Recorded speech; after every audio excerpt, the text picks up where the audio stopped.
Pengertian dari demonstrasi norma komunikasi dalam budaya tertentu, yaitu penerapan nyata dari aturan komunikasi yang berlaku dalam suatu budaya. Ini mencakup 3 hal. Yang pertama, ada aturan verbal, yaitu penggunaan bahasa formal atau informal dan topik yang pantas dibicarakan. Yang kedua, ada aturan nonverbal, seperti kontak mata, bahasa tubuh, jarak saat berbicara, dan penggunaan diam. Yang ketiga, itu ada pola interaksi. Misalnya, giliran berbicara, cara memberi kritik, dan penghormatan terhadap hierarki. Singkatnya, ini menunjukkan bagaimana suatu budaya menerapkan cara berkomunikasi yang dianggap sopan dan sesuai dalam kehidupan sehari-hari.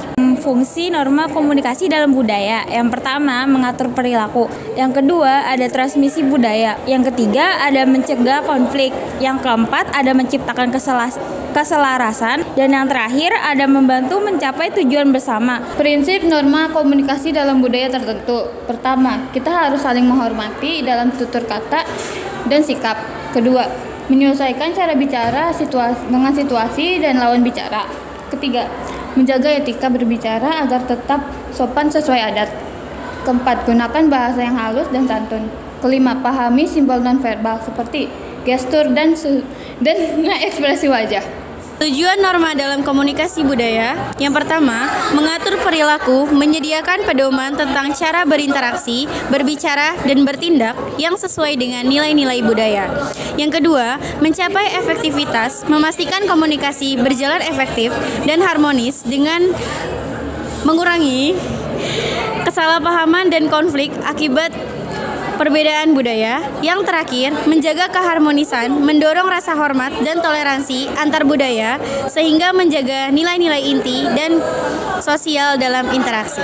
Oke, selanjutnya ada macam-macam norma.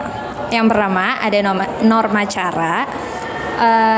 Norma cara ini aturannya bersifat sederhana dan biasanya berupa kebiasaan yang sopan santun. Dan yang kedua, ini ada norma kebiasaan.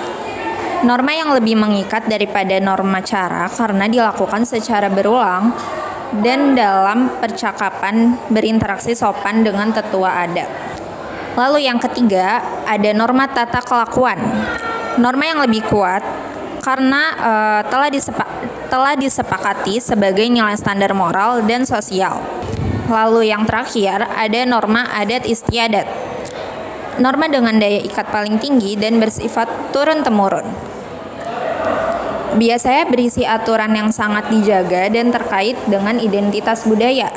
Contohnya aturan komunikasi tertentu antara pria dan wanita dalam budaya tertentu, atau langgaran menikah dengan orang satu marga dalam budaya Batak. Contoh norma dalam komunikasi berbudaya. Yang pertama itu ada komunikasi antara suku Jawa dan suku Batak, yang dimana dua suku itu memiliki perbedaan dan saling menghormati untuk perbedaan satu sama lain. Yang kedua itu ada komunikasi antara wisatawan asing dengan wisatawan lokal, yang dimana ketika wisatawan asing bertemu dengan wisatawan lokal, mereka saling menyapa dengan selamat pagi atau apa kabar, yang dimana wisatawan asing itu sangat beradaptasi dengan wisatawan lokal. Yang ketiga itu ada komunikasi antara persaingan bisnis antar negara, yang dimana ketika manajer bisnis Amerika Serikat dengan manajer Jepang, mereka saling memberikan kartu nama agar mempererat kedua negara dengan menggunakan bahasa yang sopan sesuai dengan adat Jepang dalam pertemuan negara. Yang terakhir itu ada pertukaran pelajar internasional, yang dimana ketika budaya Jepang ke Cina, belajar ke Cina, mereka mempelajari adat istiadat Cina dan memahami kehidupan berbagai budaya di